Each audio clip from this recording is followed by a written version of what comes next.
राधे राधे मित्रों, पुराणों की कथा में आपका हार्दिक स्वागत है। मित्रों, हम सभी जानते हैं कि जो लोग पाप कर्म करते हैं वे नरक में जाते हैं और जो लोग शुभ कर्म करते हैं वे लोग स्वर्ग में जाते हैं। लेकिन मित्रों, आप जानते हैं कि ऐसे भी जघन्य पाप कर्म होते हैं जिसे करने वाले लोगों को घोर नरकों में गिरना पड़ता है, जैसे गुरु हत्यारा, गौघाती, भ्रूण हत्यारा इत्यादि। ऐसे घोर पापकर्मी जीव अनंत कल्पों तक नरकों में ही पड़े रहते हैं और दुख भोगते रहते हैं। तो मित्रों, क्या आप जानते हैं कि ऐसे नरक में पड़े हुए जीवों का उद्धार कैसे हो सकता है, जिनका नरकों से मुक्ति पाना ही संभव नहीं है? मित्रों, इसका उत्तर हमें पद्म पुराण में महात्मा पुष्कर के दिव्य कथा का श्रवण करने से मिलता है। तो मित्रों, आप इस कथा को शुरू से अंत तक अवश्य सुने। एक समय की बात है, अयोध्या के महाराज दिलीप ने महर्षि वशिष्ठ जी से प्रश्न किया, हे मुनि, पुष्कर नामक श्रेष्ठ ब्राह्मण कहाँ के रहने वाले थे? वे कैसे यमलोक में आए और किस प्रकार उन्होंने नरक से पापियों का उद्धार किया? तब महर्षि वशिष्ठ जी बोले, हे राजन, मैं महात्मा पुष्कर के चरित्र का वर्णन करता हूँ। वह सब पापों का नाश करने वाला है। तुम सावधान होकर सुनो। बुद्धिमान पुष्कर नंदीग्राम के निवासी थे। वे सदा अपने धर्म के अनुष्ठान में लगे रहने वाले और सब प्राणियों के हितैषी थे। सदा माघ स्नान, स्वाध्याय में तत्पर रहते तथा समय पर अनन्य भाव से श्री विष्णु की आराधना किया करते थे। महायोगी पुष्कर अपने कुटुंब के साथ रहते और नित्य अग्निहोत्र करते थे। वे सदा हरे कृष्ण, विष्णु, दामोदर, अच्युत, गोविंद, अनंत, देवेश्वर इत्यादि रूप से केवल भगवान नामों का कीर्तन करते थे।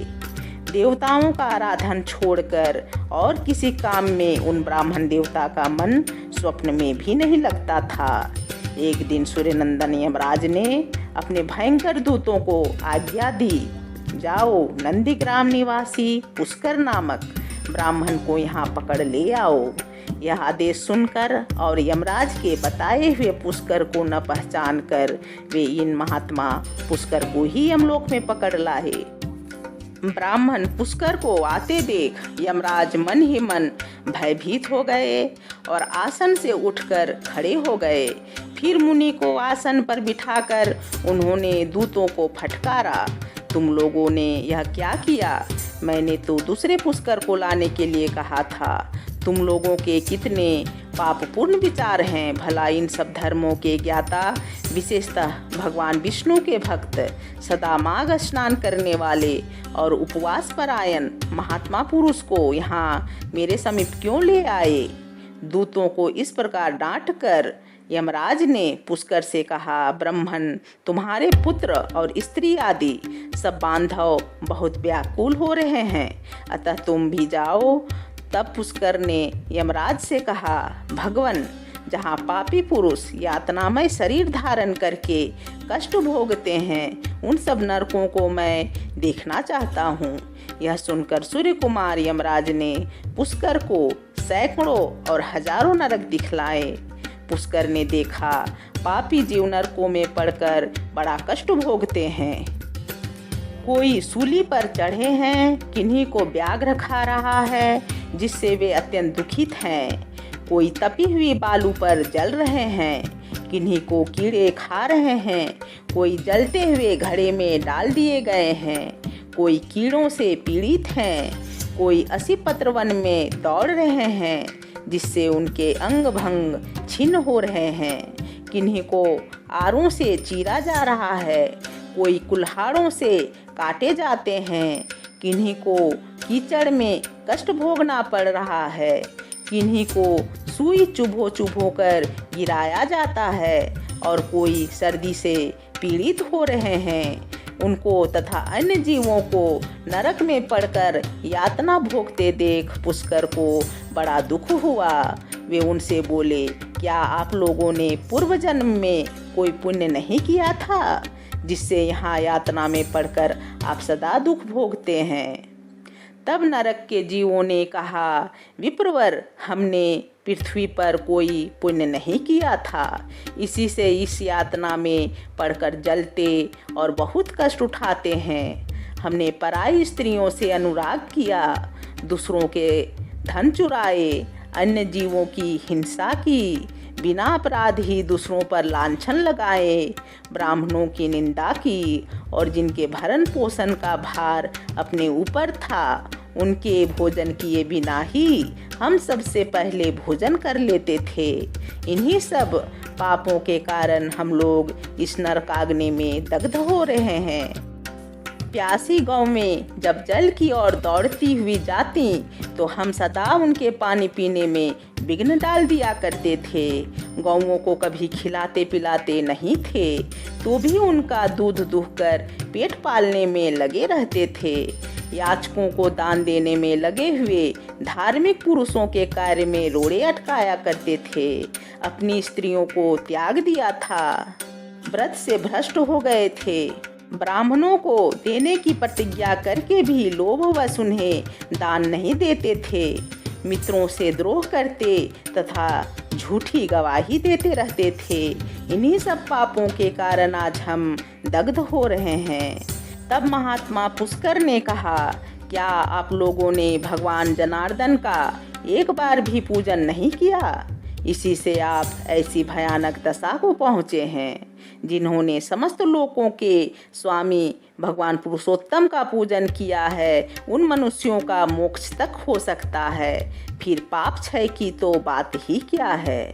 प्रायः आप लोगों ने श्री पुरुषोत्तम के चरणों में मस्तक नहीं झुकाया है, इसी से आपको इस अत्यंत भयंकर नरक की प्राप्ति हुई है। अब यहाँ हाहाकार करने से क्या लाभ? निरंतर भगवान श्री हरि का स्मरण कीजिए। वे श्री विष्णु समस्त पापों का नाश करने वाले हैं। मैं भी यहाँ जगदीश्वर के नामों का कीर्तन करता हूँ, वे नाम निश्चय ही आपका कल्याण करेंगे। तब नरक के जीवों ने कहा, ब्रह्मन, हमारा अंतःकरण अपवित्र है, हम अपने पापों से संतप्त हैं। ऐसे समय में आपके शरीर को छूकर बहने वाली वायु हमें परम आनंद प्रदान करती है। धर्मात्मन, आप कुछ देर तक यहाँ ठहरिए, जिससे हम दुखी जीवों को क्षण भर भी तो सुख मिल सके। ब्रह्मन, आपके दर्शन से भी हमें बड़ा संतोष होता है। हम पापी जीवों पर भी आपकी कितनी दया है। तब महात्मा पुष्कर बोले, समस्त भूतों के आत्मा और सबके ईश्वर सर्वव्यापी श्री हरि की मैं नित्य आराधना करता हूँ। इस सत्य के प्रभाव से नारकीय जीव तत्काल मुक्त हो जाएं। भगवान विष्णु सब में स्थित हैं और सब कुछ भगवान विष्णु में स्थित है। इस सत्य से नारकीय जीवों का तुरंत क्लेश से छुटकारा हो जाए। हे कृष्ण, हे अच्युत, हे जगन्नाथ, हे हरे, हे विष्णु, हे जनार्दन, यहाँ नरक के भीतर यातना में पड़े हुए इन सब जीवों की रक्षा कीजिए, रक्षा कीजिए। पुष्कर के द्वारा उच्चारित भगवान के नाम सुनकर वहाँ नरक में पड़े हुए सभी पापी तत्काल उससे छुटकारा पा गए। वे सब बड़ी प्रसन्नता के साथ पुष्कर से बोले, ब्रह्मन, हम नरक से मुक्त हो गए। इससे संसार में आपकी अनुपम कीर्ति का विस्तार होगा। यमराज को भी इस घटना से बड़ा विस्मय हुआ। वे पुष्कर के पास जाकर प्रसन्नचित्त होकर वरदान के द्वारा उन्हें संतुष्ट करने लगे। वे बोले, धर्मात्मन, तुम पृथ्वी पर जाकर सदा वहीं रहो। तुम्हें और तुम्हारे सुहृदों को भी मुझसे कोई भय नहीं होगा। जो मनुष्य तुम्हारे महात्म्य का प्रतिदिन स्मरण करेगा उसे मेरी कृपा से अकाल मृत्यु का भय नहीं होगा। यमराज के यूँ कहने पर पुष्कर पृथ्वी पर लौट आए और यहाँ पूर्ववत स्वस्थ हो भगवान मधुसूदन की पूजा करते हुए रहने लगे। तब महर्षि वशिष्ठ जी महाराज दिलीप से कहते हैं, हे राजन, मेरे द्वारा कहे हुए महात्मा पुष्कर के इस महात्म्य को जो सुनता है उसके सारे पापों का नाश हो जाता है। भगवान विष्णु का नाम कीर्तन करने से जिस प्रकार नरक से भी छुटकारा मिल जाता है, वह प्रसंग मैंने तुम्हें सुना दिया। भगवान जनार्दन के नामों का भली भांति कीर्तन करने पर उत्तम फल की प्राप्ति होती है। मित्रों, कथा संपूर्ण हुई। बोलिए सच्चिदानंद भगवान की जय। मित्रों, भगवान नाम कीर्तन एवं महान भगवत भक्तों के दर्शन से घोर नारकीय जीवों का भी उद्धार संभव है। इस दिव्य कथा से हमें यही प्रेरणा मिलती है। मित्रों, इस कथा को ज़्यादा से ज़्यादा लाइक एवं शेयर करें, जिससे लोग भगवान नाम महिमा के प्रभाव से अवगत हो सकें। मित्रों, हमारे चैनल को सब्सक्राइब अवश्य करें। वीडियो के अंत तक बने रहने के लिए बहुत बहुत धन्यवाद। राधे राधे।